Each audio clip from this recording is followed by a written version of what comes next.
Welcome to Attached, a podcast about the loved ones we're attached to and the good, the bad, and the ugly advice about those relationships that maybe we shouldn't be so attached to. We here at Attached want to share ways to enhance your relationships and debunk all of that bad relationship advice using science.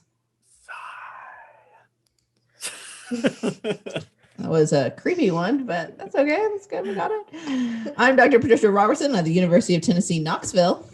I'm Dr. Jacob Priest from the University of Iowa. I'm Dr. Sarah Woods at UT Southwestern Medical Center. Today, Jacob's going to bring us something monumental in Poppin Culture. Wow. Actually, it is monumental, but in maybe of more of a curious way. Ooh, Yeah, I'm just intrigued. making up adjectives. I love how you try to actually apply them every time. Fit them in. Sure. Yeah, absolutely. Then in the academic deep dive segment, we're going to discuss the academic article, Expect the Best, Not the Worst, the Impact of Parental Expectation on Black Males' Math Scores.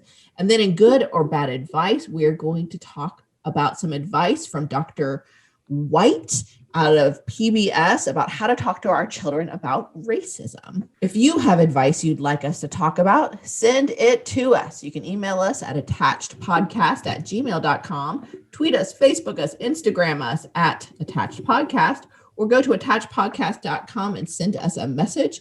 Also, while you're in that world of the World Wide Web, go to our YouTube page and like and subscribe to this episode on YouTube. But before we get to all of that wonderfulness we have going on this episode, how are you all doing? What's up? What's new? What's the word? What's the buzz? What's the biz? What's poppin'? What's the biz? Well, the biz in Iowa is that we are now on the point of winter where I'm not a board game person, but because we can't do anything else, we have started playing more board games, What board games? Bananagrams, Settlers of Catan. I love Settlers of Catan. Catan? That's how What we is say it this? in the Midwest. Oh, is it? Very fancy. Catan, it's like Nevada. You're right. Sorry. Toxes. Sarah lives in Toxes. Is that how you pronounce Texas too? No. No, it'd be Texas. Yeah, we don't have How that would endless. be. We don't have endless winter down here, so we don't play with our normal words and turn them fancy. But we started playing this new game, which is really fun. It's called I Dissent. Have Okay. you heard of it? No. Yes, I've played it before. It's really fun. So basically you have like these random topics, and then you have somebody who's the chief justice, and they choose a random topic, and then they decide how much time you have to debate the topic. And then everybody decides whether they're going to agree or disagree, and then votes with a certain number of points. And so it's about arguing, but it's also about strategy. Really fun. How many people do you need to play it? Probably at least 3 or 4. A handful, yeah, to make it fun, Okay. I think. So you have to do it over Zoom, but still fun because you can Yeah. argue over Zoom and Which have is a just, timer. is that not your daily life? I mean, it's just meeting after meeting of arguing over Zoom. Yeah, but Yay, more of that. but I'm allowed to drink wine while I'm on that Zoom meeting, Sure. so it's a little bit more fun. It's Different. true. It's true. That sounds like an excellent game. I'll have to put it on my list of board games because unlike you, I love board games and I would play them any time of year, not just when I'm trapped in a house. Agreed. Woods? I have rediscovered reading for fun. What? What? Is I know. that? Who is this? What is this? A big pastime of mine in years prior, but not something I feel like when I reflected on it, I had done very much of in 2020. Yeah. Yeah, so I've been reading like a lot of books lately that are all fiction because that's the only way to kind of like distract and check out and have it be Absolutely. entertaining. But I just read The 10,000 Doors of January and it was delightful. It was very good. It's a fictional story about a young woman who sort of discovers through these intersecting timelines about her families past, and also this kind of unique way that the world Oh. works, and these different levels that can be discovered. And I'm not going to say any more than that because Okay. the evolution of how the book unfolds is so good. So I just strongly recommend it. And so now I'm reading that same author, but her next book that just came out a few months ago, because, Amazing. when you figure you like one, you'll probably like the others. Absolutely. What's the next book called? The Once and Future Witches. Whoa. That Yeah, sounds it's this kind of intersecting tale of three sisters who may or may not have witching abilities intersecting with suffragists and work to obtain women the vote. Yeah, it's really interesting. Huh. That's really, really cool. Yeah. Follow-up question. Are they on audiobook? Because that's really the only way I read. I think probably given how popular they Okay. are, they probably have been converted to that. Okay. Yeah. I'll definitely check it out by listening to it. Yes. So it's interesting, Jacob brings up board games, because I was going to talk about board games as well, reflecting a couple of months ago, Christmas and kids get gifts.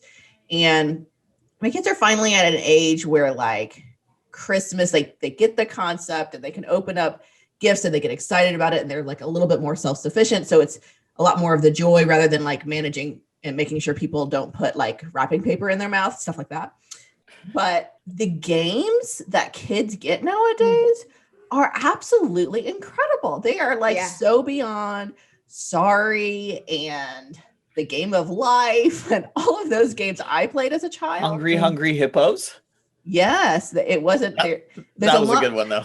That was a good one. A very aggressive game. I was never good at it as a child because I was like, this is a little too much. It's too much.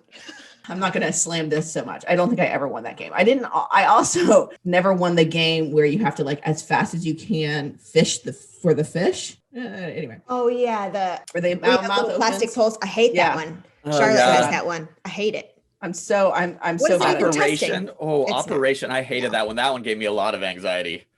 There's a new operation. This is tangential, of course, but there's a new operation for vets. My son was playing it over at a friend's house, and apparently you have to feed the pet some food, and then you kind of trace it through all of its organs without hitting whatever. And then at the end, it comes out as poop and it farts or something like that. I was like, oh. And when you said vets, originally I was thinking like army vets, like veterans. I was like... veterinarian. Is it better? Is her description better? You're like, oh yes, I'm definitely investing in the poop game. Yeah, right. But anyway, so what I love about the games is there's a lot more like cooperation type games where you work as a team to accomplish a goal, which I absolutely love. But also they incorporate like sneaky math and reading comprehension into some of these games. Like there's this one game called Sleeping Queens, which of course, that game. Oh my gosh, I just discovered it. It's so good. And so you have to do math usually by like 5s and 10s. So count by 5s and 10s to get up to 50. And they're all of these kind of like intricate games, but it's just a card game. It's fantastic. I just love all these games. And I also genuinely enjoy them too. It's not just like one of those kids games that you're playing with your kids. Like it's also fun for you to play as well. And I also discovered the sushi game, which is kind of like a similar math concept where you have to play an order of sushi and each of the things are a certain number of points and you have to get a certain number of points. Anyway, I'm just flabbergasted by all of these people who have created games in the last 20 years since I've been a child. Yep, I said 20 years. That's a lie. Since college. I'm just kidding. That's true. They're just so amazing. And I love them. And I can't wait to play more of them. Well, if you need an excuse, just move to Iowa and we've got really long winters. You could play all the board games you want. Or I could just not go outside in winter or summer and play them here. I guess that's fair.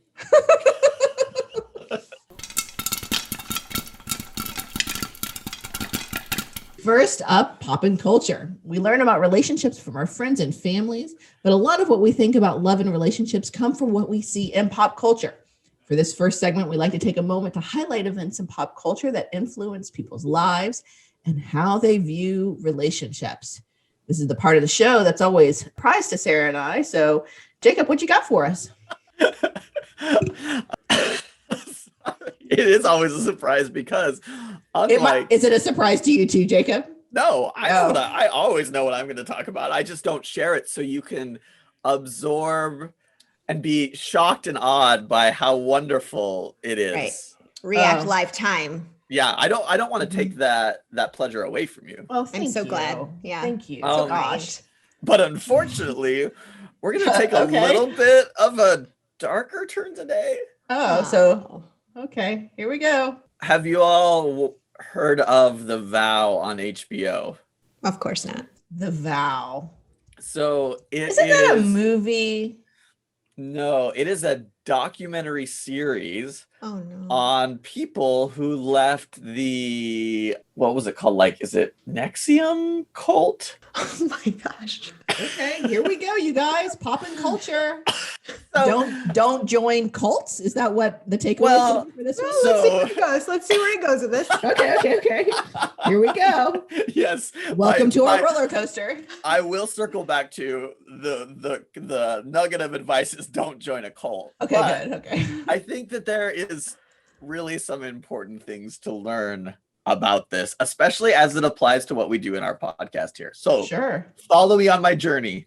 Here we Follow me on go. my journey. So if you're not familiar with this cult, I'll give you some background information. Exciting. It was founded by a guy named Keith Raniere, who brags about having one of the world's highest IQs, and in the early 90s created a pyramid scheme that made him a lot of money and got shut down by the feds.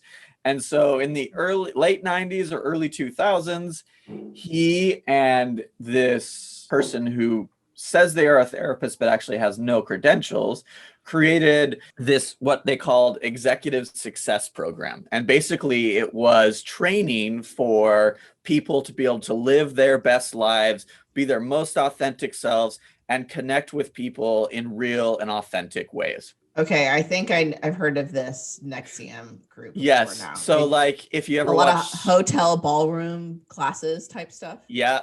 Yeah. Okay, I'm with you. Okay. If you've ever watched Smallville, Nope. Allison Mack, who's in Smallville, Nope. ended up being one of the ringleaders of Oh. this cult. I won't give it all away because I know that, Sarah and Patricia are definitely going to spend their warm winters in watching this. But there's a process that unfolds over and over that you see in this documentary, because one of the people that got indoctrinated into NXIVM, or ESP is what they called it, was actually a documentary filmmaker. And so he had recorded tons and tons and tons of footage. And what you would see is every time something didn't sit right, the people would say, well, oh, that means you're not following this science. They actually refer to it science and technology. And so there's something wrong with you and you need to change it and you need to be better, right? And so as that message got sent over and over and over again, these people were more susceptible to manipulation, to doing things, doing things that they, in any other circumstance wouldn't do, right? When they step out of it finally and see that, they reflect like, how did I get to that point? In this podcast, a lot of times we talk about advice. We talk about advice based in science. And one thing I think is important to take away is, first, relationship science isn't prescriptive. In other words, just because we know something doesn't mean for the context of your relationship in a specific time period, it's going to work perfectly. So if somebody comes to you or you listen to us and we say, you should do this, and if you do that and it doesn't work and you're like, wait, this doesn't work, there's not a problem necessarily with you. It might be some problem with the advice. I think what we talk about, we have the privilege of being in universities where we have time and access to read research, produce research, and we try to use this podcast to share that knowledge with people, which I think is really important. But I also, I really like, even though I give her a really hard time, I love that there is always disagreement when we are reviewing that advice, because there needs to be flexibility, context, and understanding. Though it hurts my pride and my self-esteem frequently when Sarah disagrees with me, because I just get so sad. I'm so sorry. Oh my. Means you're not following the science, Jacob.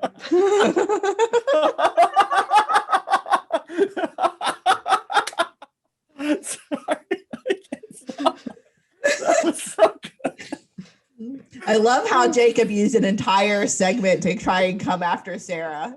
No, And it didn't work. It didn't. No, but in thinking honestly and watching this show, because like it's really funny. We have very varied television tastes in our home, right? Everything from The Bachelor to The Vow, and there's a lot of space in between. But I do think that it's important whenever you are going to somebody to talk to them about advice, if they say that they know exactly what will work in this context, and if it doesn't work, it's on you. Right. That is a form of manipulation and not something that would be based in relationship science. The things that we know the most are validation, support, connection is what creates successful, healthy relationships. If you put somebody on a pedestal who knows how to solve all the problems of your life, you are not going to be able to create those types of relationships that you want. So if you want to watch some really crazy shit unfold, watch The Vow. If I remember correctly, it's also like super dark. Like also there's like some sexual abuse stuff as well. So just be mindful when if you're going to take this leap into The Vow. Yeah, there would definitely dark. be some warnings. It is super dark. And also in the end turns out in a very like people are held accountable, which is also okay. Well, that's nice and feels like rare these days. So rare. Nice to hear. Yeah.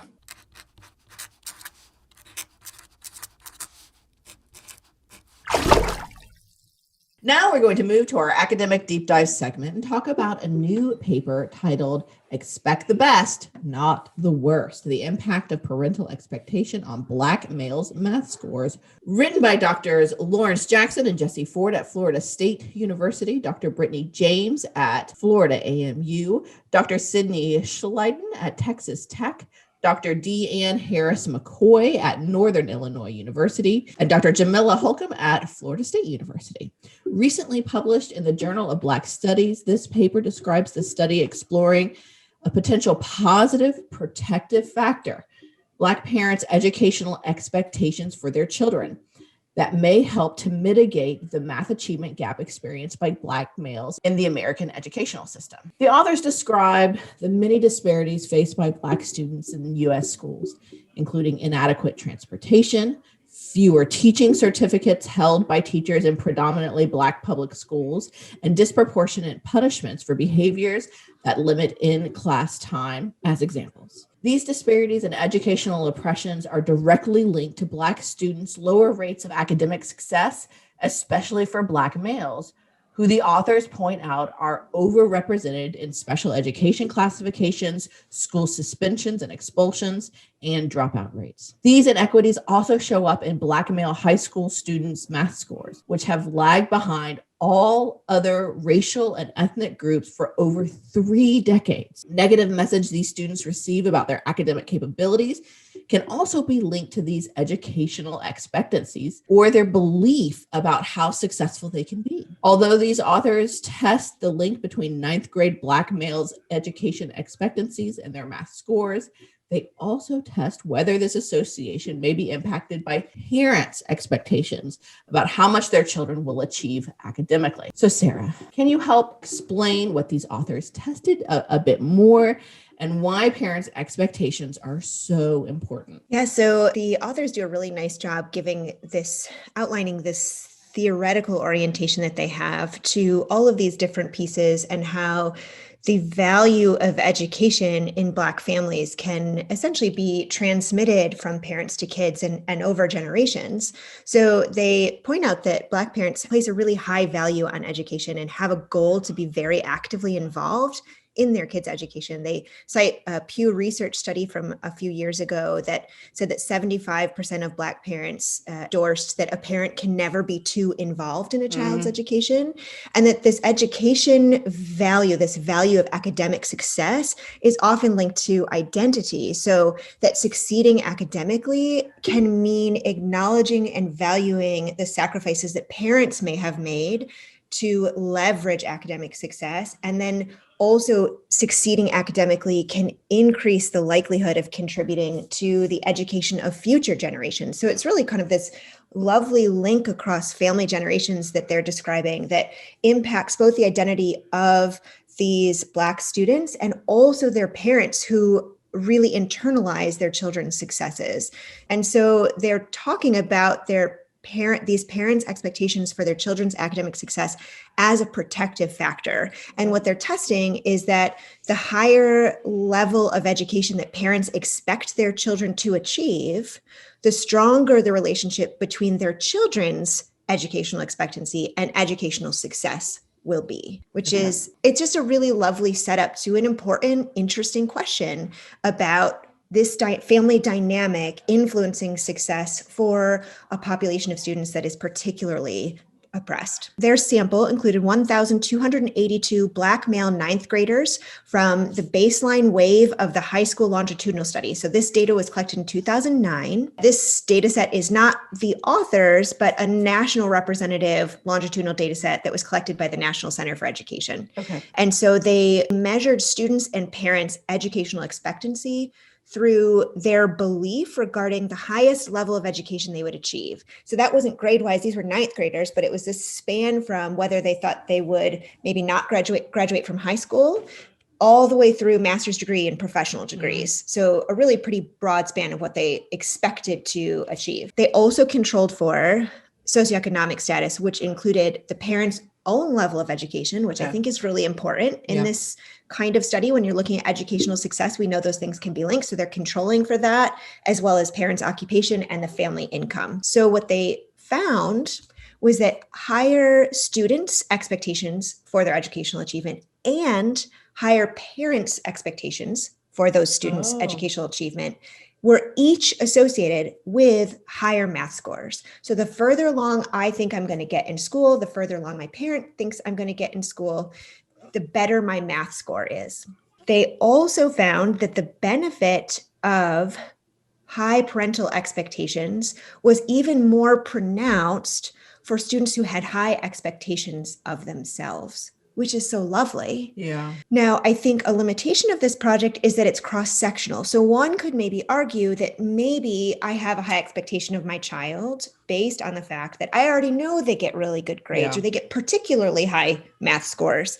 And so that's why you're finding a cross-sectional association. But what they also found that I think is really interesting is that higher parental expectations for what their kids would achieve academically was significantly linked to better math scores, even if students had low educational expectations for themselves, which is really powerful because the authors point out that there are lots of indicators, these results being potentially one, of the importance of instilling the value of education. What these Black families are doing in terms of having such a high value on academic success is really powerful and important and can translate into powerful and important academic success. They also are talking about, of course, the need to advocate for removing barriers to education for Black students. So that even though this is a really lovely study of a protective factor and how this might work in families, all of these barriers to education for Black students are not acceptable and can be and need to be addressed. But in addition to that, this nuance of how the parents' expectations for kids impacts that link between kids' belief in their academic ability and their academic success is really kind of highlighting how influential parents can be in mitigating those barriers. So even while we need to continue to do lots and lots of work to remove these structural inequities for Black students, their parents and their family values are really influential and impactful for reducing the impact of those barriers on their children's success, which is really a lovely, powerful kind of research to do.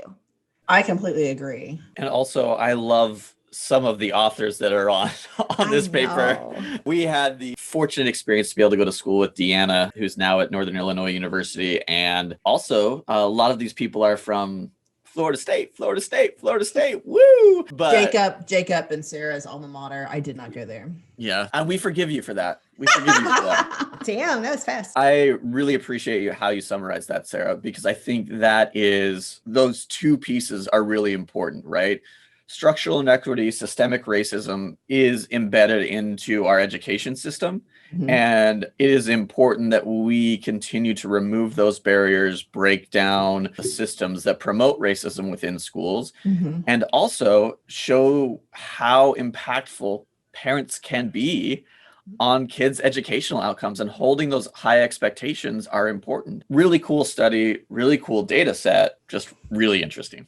There's another really great takeaway from Jacob. Really interesting. Really interesting. Good job, Jacob. I'm just full of really great insights today, y'all. You were wordless at how stunning and elegant this study was. The study, yeah. Well, I don't have much to add because I really, really liked it. So That's read it. Perfect. Read it. Woohoo! Boo! Woohoo! Yeah! Finally, time for good or bad advice, where we talk about pervasive relationship advice in our culture. We hear about relationship advice from parents, families, and friends. We see advice about how to be in relationships from movies and TV shows. And we read endless advice spewed at us on social media, blogs, and numerous top 10 lists. But a lot of it just isn't actually good for our relationships. This is the part of the show where we use science, mind you, to decide if the advice is good or bad. So this episode is kicking off our celebration of Black History Month. We wanted to celebrate this month as best we can as three white people. So this week, I wanted to talk about advice about how to talk about racism as a parent to our children. I found a list of advice from Dr. Aisha White, director of the Pride program within the Office of Child Development at the University of Pittsburgh. And this is published through PBS. And of course, in all of our show notes, we'll share the link to the full article. I'm going to pick out a couple of her wonderful points. Are you all ready? Let's So do ready. it. Advice 1, practice what you say before you say it. A big struggle we have when it comes to addressing racism with our children is that conversations about race can bring up fear, uncertainty, and discomfort for us too. Have these conversations with another adult first, says Dr. White. Call up a friend, another parent from school, or a family member to practice will help you become comfortable with what you want to say. Try to imagine questions your child might ask and be ready to answer those questions as well. Good or bad advice? Great advice. I think oftentimes, especially white folks, don't have to have the privilege of not having to think about race or articulate ideas around race and racism in a way that others don't. So I think it's really important that we take the responsibility to think through and to be intentional about how we contribute to racist practices, how we can use language to inform and teach our children, and ways in which we cannot let our own discomfort block those conversations with our kids. Right. So really good advice. Woods? Yeah, I agree. Good advice. I think it is an example of how parents can put in the work and get it to a place where they're able to communicate about it in a way that's helpful. So I think there's value too, and this might be something you're going to share in a bit, so I apologize if I'm preempting it, but there's value in having more diverse and representative characters in your kids' books, in your kids' toys, and what your kid is exposed to at home. That also isn't enough. We know that parents need to put in the work to be able to foster meaningful conversations about race and racism. So this is a nice example of how to do that and kind of get closer to nailing it in terms of your comfort and being likely to have these conversations. Somewhat related. I don't know if I've shared this story with you. So the importance of practicing and making sure as a parent, you're comfortable talking about that and fielding any questions. So my mom, when I was a teenager, tried to have the sex talk with me. And she was obviously very, very, very uncomfortable. And it went very poorly. So poorly that I found out years later, like maybe a decade and a half or more later, that she actually never ended up having the sex talk with my other two younger sisters because it went so poorly with me. So it's really important for the sex talks, but also when talking about racism, to make sure that you're comfortable with it. So any amount of discomfort from your children doesn't derail you from the entire process. Forever. It must have been really bad for her, that conversation. But anyway, I think the similar thing applies to talking about race and racism with your children. So good advice. Number 2, be aware of your own biases. Really what children pay attention to is adult behavior, says Dr. White. You can talk incessantly with your child, but if you behave in ways that demonstrate you are fearful of people of color, fearful of Black people, or if your children are growing up in an all-white neighborhood and you don't expose them to people of color, children do notice that. They notice your body language and they listen to what is being said around them. Dr. White points out that this is particularly important for parents of white children, as research shows that kids of all races begin to develop a preference, quote, preference for whiteness at young ages and carry that through adulthood. White children are getting all of these messages about white being preferred, being better, being ideal, says Dr. White. So parents have a huge challenge in countering that, saying things such as, I see that all the people in this photo are white. What do you think about that? We've been talking about racism, remember? Do you think racism might make it harder for Black people to become important leaders? Is that fair? So bringing up those issues as well. So it's kind of almost like 2 pieces of advice at once, being mindful of your own biases, but also kind of pointing things out in your child's environment as well. Jacob, good or bad advice? Again, good advice, great advice. I think too, one of my favorite authors around this topic is Ibram X. Kendi, who is the head of the Anti-Racism Center at Boston University. And he frames racism and anti-racism as not a fixed state, but things that we engage in at different times, right? So like oftentimes you'll hear somebody say, well, I don't have a racist bone in my body. And right, racism is a trait or a state that you have, and you either have it or you don't. When in fact, racism is something that we can hold a racist idea, we can engage in a racist practice, and other times engage in anti-racist ideas and practices.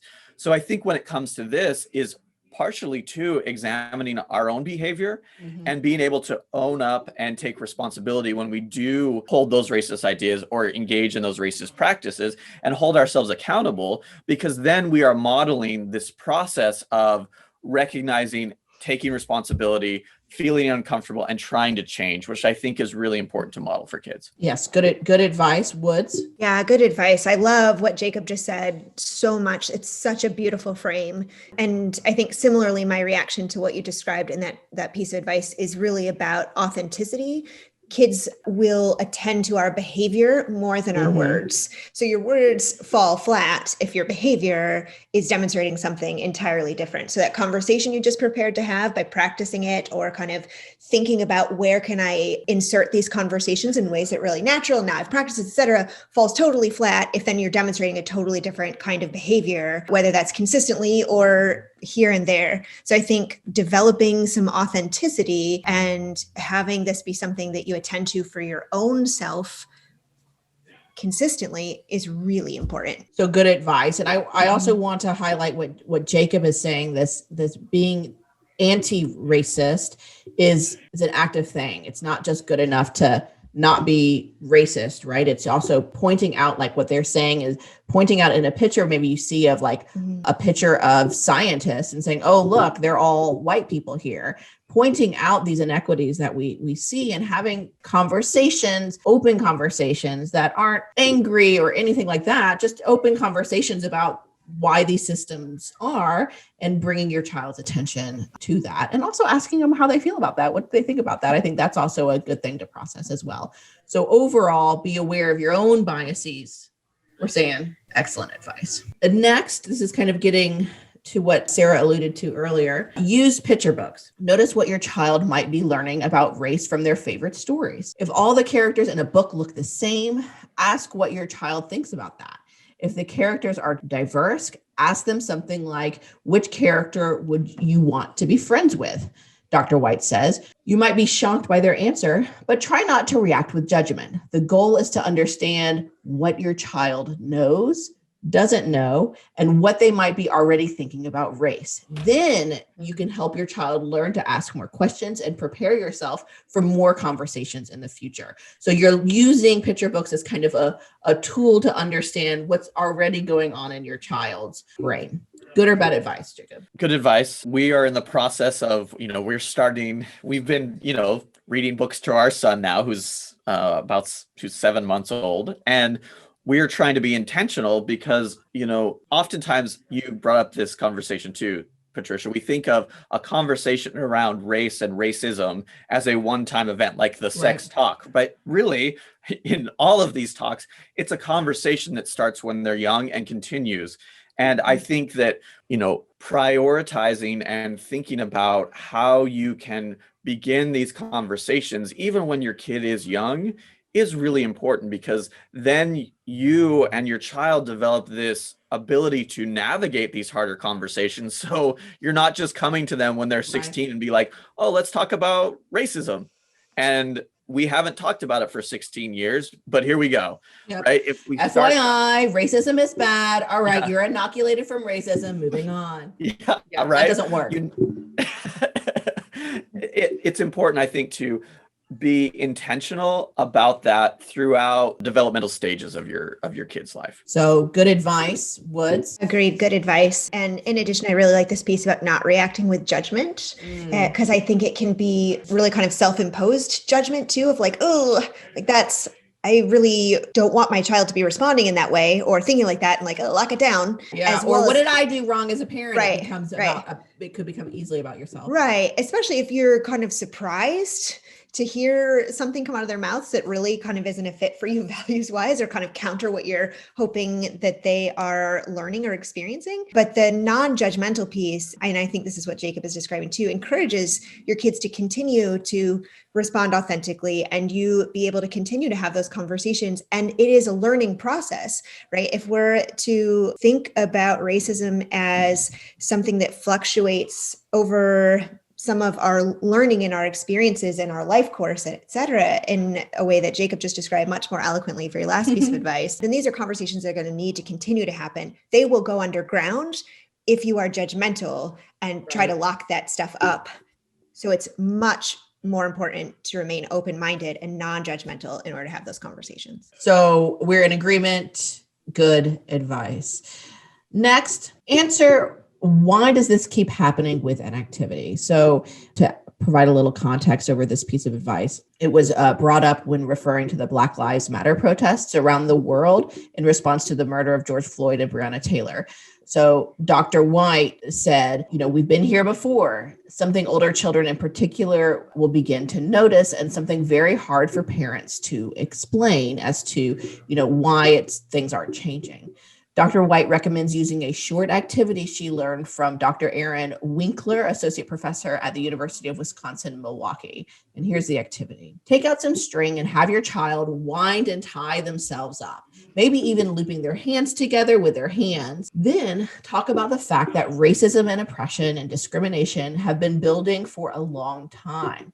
It's really tangled and layered. Just like your hands will look, said Dr. White. You can talk with your child about how long it will take to untangle the string and untangle racism.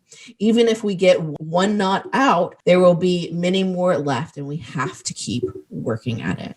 So sometimes these very complicated structures, especially when we're thinking about institutional racism, that is sometimes more challenging to see and answer the question, why do these same things keep happening over and over again? Use this activity. Good or bad advice? Great advice. What a cool, experiential, thoughtful, helpful activity to do. And I love, as you were reading that, to me, it just helped me answer that question better too, right? Okay, this is a way that, because often you do get in a place where you feel that despair, and knowing that there needs to be the intentional, continued effort and anti-racist practice in order to unwind that string is important. I am just going to put that in my tool belt and And Yeah. when it is developmentally appropriate for my child, that will be something that we do in the priest home. So great advice. I mean, I think this is also for there are a lot of college level classes that talk about racism. I think that this is beyond just children. I think it would work great for adults and college age students as well, because that experiential piece. Sometimes it's really hard to get something until you can experience and touch it and live with it and better understand it.